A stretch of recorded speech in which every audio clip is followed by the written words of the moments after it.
మరీ ఎక్కువ మసాలాలు లేకుండా సింపుల్గా ఎవరైనా కూడా ఈజీగా చేసుకోగలిగే రొయ్యల కర్రీ అండి.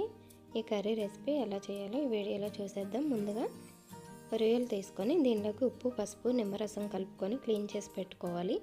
రొయ్యల్లో బ్యాక్ సైడు నల్లటి నరం లాంటిది ఉంటుందండి, అది తీసేసి క్లీన్ చేసుకోవాలి. ఇప్పుడు స్టవ్ ఆన్ చేసుకొని బాండీ పెట్టుకొని 3 గరిటెలు నూనె వేసుకొని నూనె వేడైన తర్వాత కట్ చేసి పెట్టుకున్న 2 పచ్చిమిర్చి, మీడియం సైజు ఉల్లిపాయలు 2 తీసుకొని ముక్కలుగా కట్ చేసినవి వేసుకోవాలి. ఉల్లిపాయలు వేసుకొని దీనిలో ఒక రుచికి సరిపడా సాల్ట్, 1/2 స్పూన్ పసుపు కూడా వేసేసుకొని అంతా కలుపుకోవాలి. ఇప్పుడు మూత పెట్టి వీటిని మగ్గనిద్దాం. ఇది మగ్గిన తర్వాత దీనిలోకి ఒక 2 రెమ్మల కరివేపాకు కూడా వేసుకుంటున్నాను. కరివేపాకు ఆప్షనల్ అండి, ఇష్టం ఉంటే వేసుకోవచ్చు, లేదంటే స్కిప్ చేయొచ్చు. కరివేపాకు వేసుకొని అంతా కలుపుకొని మరొకసారి మూత పెట్టుకోవాలి. ఇప్పుడు మసాలా ప్రిపేర్ చేసుకుందాం.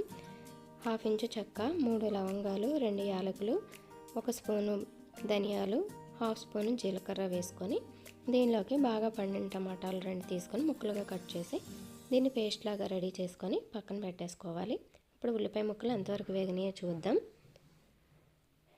చూడండి, ఉల్లిపాయ ముక్కలు చాలా వరకు అయితే మగ్గిపోయినాయి. దీనిలోకి 1 స్పూను అల్లం వెల్లుల్లి పేస్ట్ కూడా వేసుకొని ఇది పచ్చివాసన పోయేంత వరకు కలుపుకొని ఇంకాస్త వేగనివ్వాలి. దీనిలోకి నేను 2 స్పూన్ల కారం అయితే వేసుకుంటున్నాను. కారం మీరు తినే స్పైసీని బట్టి వేసుకోండి.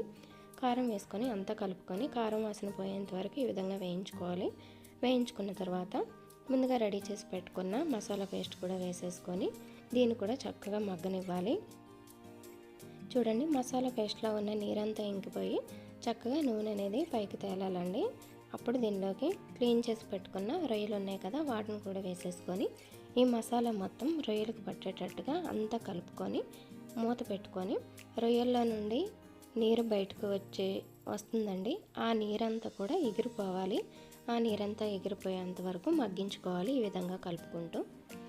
చూడండి, రొయ్యల్లో నుండి వచ్చిన నీరంతా కూడా ఇంకిపోయి ఈ విధంగా దగ్గరికి అయిన తర్వాత కూర ఉడకడానికి సరిపడిన నీళ్ళు అయితే వేసుకోవాలి. నీళ్ళు వేసుకొని ఒక్కసారి కూర అంతా కూడా కలిపేసుకొని ఇంకాస్త ఉడకనివ్వాలండి. ఇంకొక 10 నిమిషాలు ఉడికించుకోవాలి.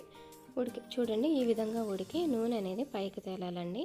అంతే, రొయ్యల కర్రీ అయితే చాలా ఈజీ అండి చేసుకోవడం.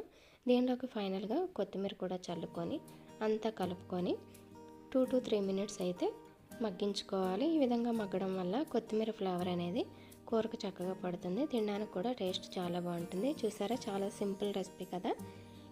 మీరు కూడా ఒకసారి అయితే ఈ రెసిపీని ట్రై చేసి చూడండి. చాలా బాగుంటుంది. వీకెండ్స్లో స్పెషల్గా చేసుకొని చూడండి. వీడియో నచ్చితే లైక్ చేయండి, షేర్ చేయండి, నా ఛానల్కి సబ్స్క్రైబ్